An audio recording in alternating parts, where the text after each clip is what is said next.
presentasi mengenai bisnis proses pada UD New Cairo.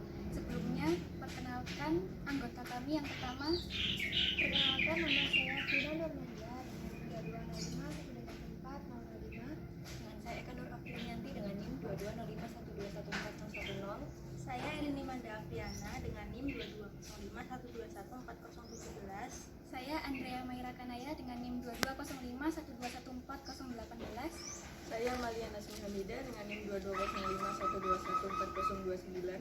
Dan saya Ismi Fitriani dengan NIM 2205121432. Oke, Assalamualaikum warahmatullahi wabarakatuh. Sebelumnya perkenalkan, kami dari kelompok 5 dari Prodi Sistem Informasi kelas A, Bapak. Perkenalkan, saya Andrea, sama rekan saya Eka Nur Afriyanti. Kalau boleh tahu nama Bapak siapa? Pak Jekwan. Pak Jekwan, oke. Ya, di sini kita mau wawancara tentang bisnis yang Bapak jalani sekarang. Kalau boleh tahu nama bisnisnya Novel. Udenya, Ud New Cairo. New Cairo. Oke. New Cairo. Kalau boleh tahu bisnisnya bergerak di bidang Novel. Di alas kaki, kulit. Kulit. Terus berdirinya dari tahun berapa nih, Pak?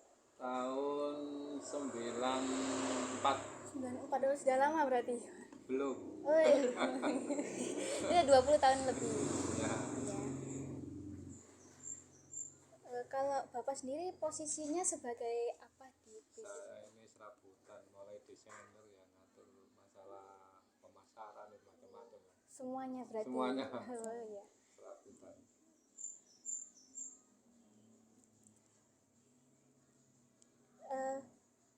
Kalau dimulai awal mulai bisnisnya bagaimana? Awalnya dulu itu kan belum punya modal. Jadi untuk pemasaran itu dulu kan masih banyak anak-anak pabrikan kos dari sini. Itu saya tawarkan ke anak pabrikan itu yang kos-kos itu. Sampai setelah itu bikin contoh, bawa ke pusat turi. Akhirnya produknya masuk. Lama di sana sampai mulai 94 itu sampai tahun 2015 lagi. 14 ya 14. Sudah tidak masuk ke sana karena pembayarannya terlalu lama. Akhirnya cari yang kontan-kontan sekarang. Oh, iya. Itu Jadi dulunya. produksi sendiri sekarang di Ya sini. mulai awal. Mulai awal ya. Ya belum lahir sudah Terus kalau boleh tahu media promosinya berarti media pemasarannya Kalau dulu promosinya ya melalui toko ke toko, terus pameran gitu.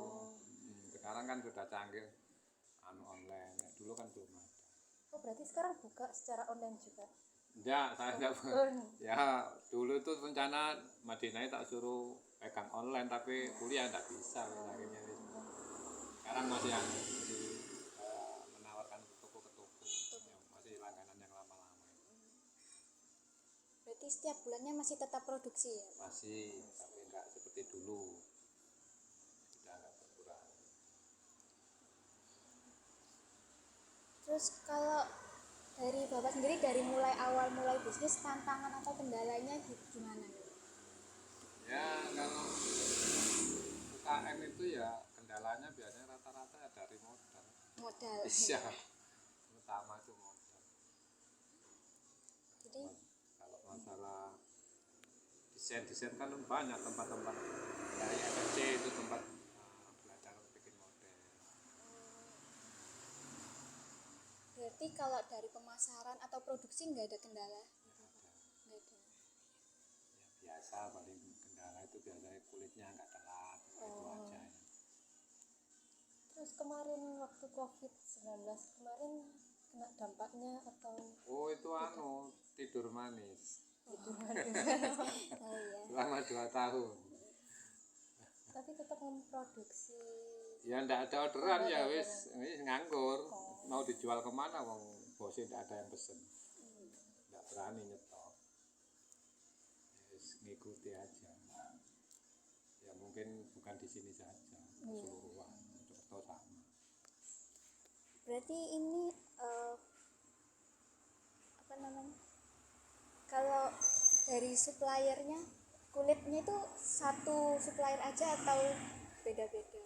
Kalau kulit 2 supplier. 2 supplier. Dari pabrik Probolinggo 1, yang satunya dari produksi dari Magetan. Jadi setelah itu langsung Bapak produksi sendiri Ya, sampai nanti kita pendistribusi. beli, nanti kita produksi sesuai pemesanan, sesuai warna apa. Terus boleh dijelasin nggak Pak step by stepnya mulai dari barang mentah hingga jadi produk alas sepatu tadi. Gitu. Jadi untuk produksi awal itu kalau kita sudah punya pola model ya, nanti dibikin contoh dulu. Setelah bikin contoh nanti dikasihkan sama supplier, nanti keliling dia. Misalnya kalau ke wilayah Banjarmasin nanti kelilingnya di sana. Misalnya ke Jawa Tengah ya kelilingnya Jawa Tengah, Jawa Timur ya Jawa Timur. Nah, dari toko biasanya supplier saya itu. Oh, berarti se-Indonesia ya Bapak? Ya, sampai Bali. Setelah itu nanti kan toko kan ngasih orderan model ini, warnanya ini, nomornya mulai nomor berapa, kan nomornya itu ke 8 sampai 44 atau 45 kakinya itu. Itu nanti PO nya dikasih saya. Tuh, setelah itu saya kerjakan.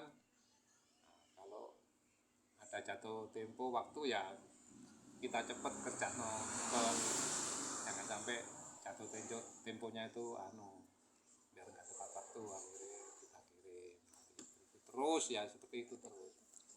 Nanti kalau model itu sudah lama, kalau sudah tidak begitu laku, bikin model lagi. Ya, Berarti biasanya.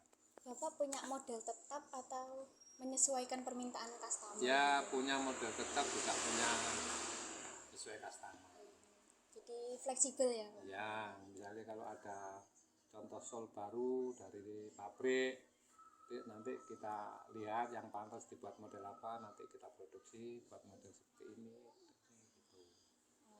Kita harus tahu menyesuaikan alasnya yang bawah itu, yang pantas dibuat apa. Tahu. Kan motif model solnya kan beda-beda.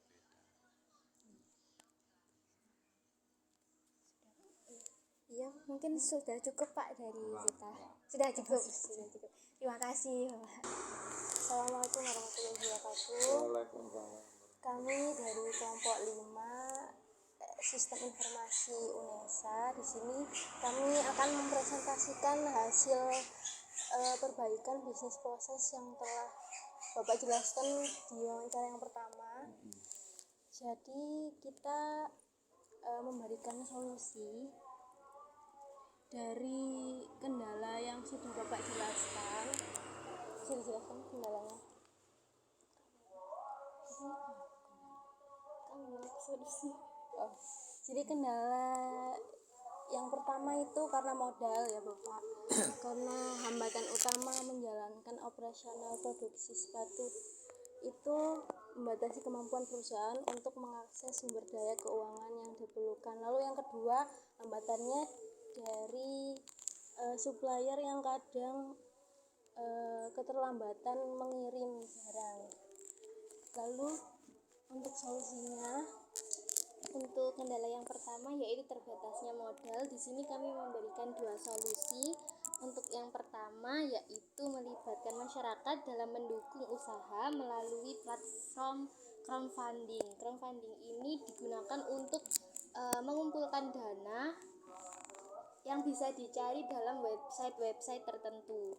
Jadi nanti UD New Cairo ini dapat menawarkan imbalan atau insentif kepada para pendukung seperti diskon produk atau akses eksklusif sebagai bentuk apresiasi. Kemudian untuk solusi yang kedua yaitu bisa dengan menjalin kemitraan dengan pihak lain di industri atau mencari investor yang berminat untuk berinvestasi dalam bisnis UD New Cairo. Kemitraan ini dapat membawa sumber daya tambahan dan dukungan finansial, sementara investornya dapat membantu meningkatkan modal usaha. Kemudian untuk kendala yang kedua yaitu keterlambatan supplier dalam menyediakan bahan baku, terutama untuk bahan utama yaitu kulit. Untuk solusi yang kami berikan, yang pertama yaitu mencari dan menjalin hubungan dengan beberapa supplier kulit yang lain yang dapat menyediakan pasokan alternatif. Jadi bisa diversifikasi, membantu mengurangi resiko keterlambatan jika salah satu supplier mengalami kendala atau keterlambatan. Untuk solusi yang kedua, Bapak bisa menyusun perjanjian kontrak yang detail dengan satu supplier tetap yang mencakup ketentuan waktu pengiriman yang ketat dan mekanisme penyelesaian masalah. Solusi ini dapat membantu menjamin ketersediaan bahan baku tepat waktu. Jadi dua solusi ini kami berikan untuk menunjang penyelesaian kendala dari bisnis usaha Bapak, namun kami mengembalikan lagi kepada Bapak untuk menerima atau tidaknya. Yang berikut adalah gambaran dari proses bisnis Bapak saat ini. Yang pertama ada seorang pelanggan yang melakukan pemesanannya. Kemudian terus Bapak mulai melakukan proses produksinya. Dan kemudian akan dikirim kembali ke toko untuk dilakukan penjualan. Sudah. Ini sesuai proses bisnis yang sudah Bapak jelaskan sebelumnya. Lalu ini untuk perbaikan proses bisnisnya. Jadi di perbaikan proses bisnisnya ini Bapak mempunyai satu supplier cadangan. Jadi ketika di supplier satu itu tidak memiliki bahan atau pengirimannya selalu lama, mungkin Bapak bisa mencari dan memesan di supplier nomor 2.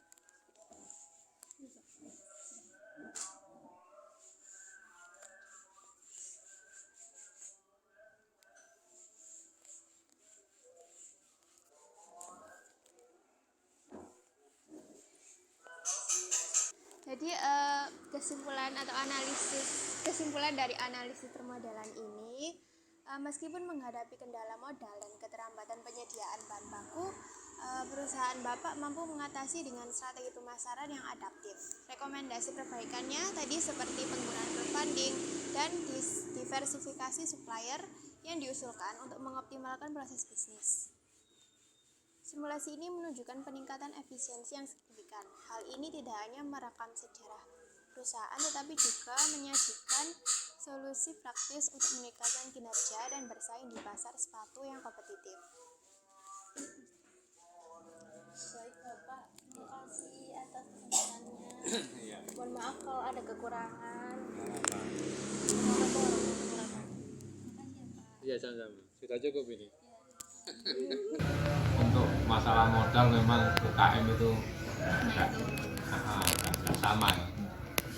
Bisa menentu lah istilah. Beda kalau sistem perusahaan. UKM itu dapat uang dimasukkan satu, kalau lebih buat dibeli lagi kan gitu ya. Kalau di perusahaan kan enggak. Kalau di perusahaan itu yang punya pabrik bukan dapat gaji, ya toh. Sistemnya direkturnya itu yang punya itu dapat gaji. Kalau saya kan kalau ada lebih ya masuk satu saja. Kalau enggak nanti cari lagi kan seperti itu kalau KM ya. Tapi insya Allah KM itu lebih kuat lah dibandingkan perusahaan. Kalau KM kan memang penghasilannya itu misalnya ngambil katakan standarnya itu 25% misalnya kan, 25% saja sudah diambil. Yang penting karyawan tidak nganggur kan gitu. Tapi kan nggak mau, kalau sudah ketentuan dari manajer itu, dari direktur 25% ya harus ngambil keuntungan 20%. Tapi kalau UKM enggak, standarnya misalnya kita patok 20%. Nah, kalau gitu ada order misalnya cuma keuntungan 15 atau 20.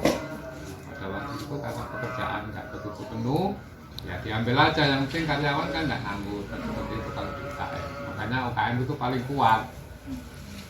Lain-lain gulung tikar, UKM masih jalan.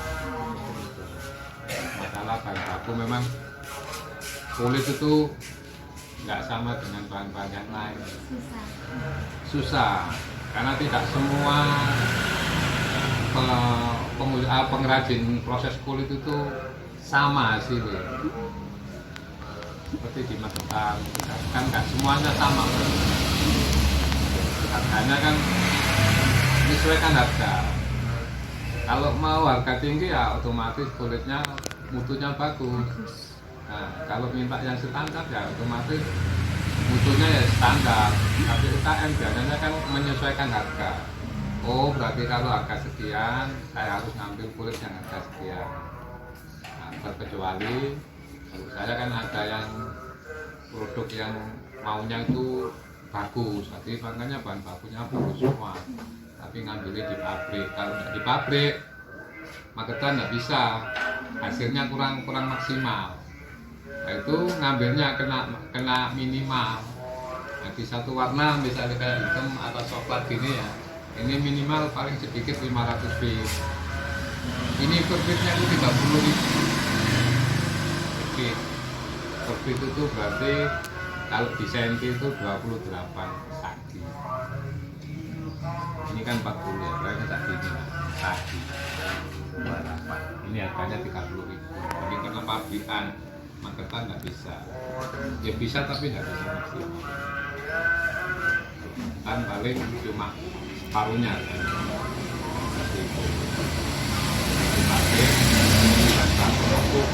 Bahan notebook itu bahan baku yang paling nomor 1. Setelah kalau sudah kulit itu dipilah, dibuat notebook ya nomor 1. Setelah itu dipilah lagi, masuk ke kulit-kulit mil seperti gitu loh.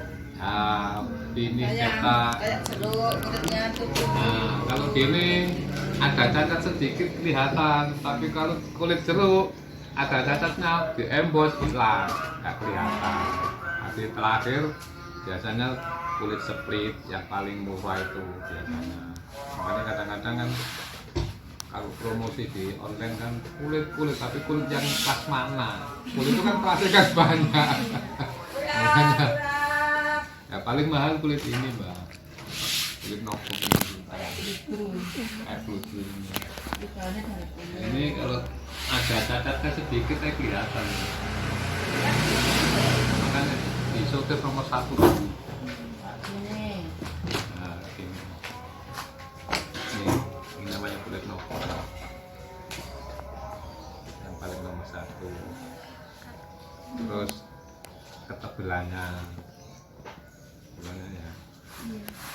Semakin tipis semakin murah, semakin tebal semakin mahal.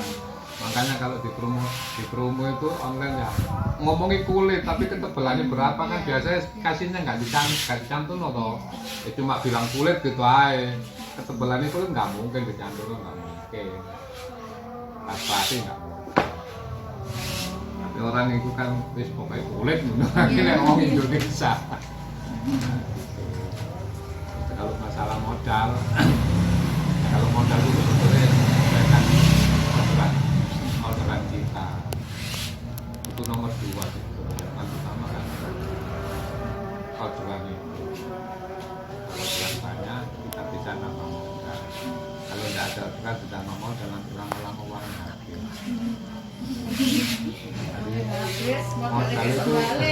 Modal itu nomor 2 sebetulnya. Diproduksi dibagusi dulu ya. Dibagusi dulu, setelah itu pemasaran, setelah pemasaran nah itu baru modal. Mas sekarang itu mbak ya kekurangan nggak seperti dulu. Dulu itu banyak anak-anak yang berangkat, sekarang sudah nggak ada. Sudah langka sudah. Ya, kendalanya dari situ mbak. Minatnya sudah berkurang. Anak sekarang kan pokoknya lulus sekolah langsung ke pabrik kok. Gitu, ini jarang. Kita cukup itu aja. Terima kasih Pak atas Sama-sama, ajarannya. Terima kasih atas waktunya. Oke.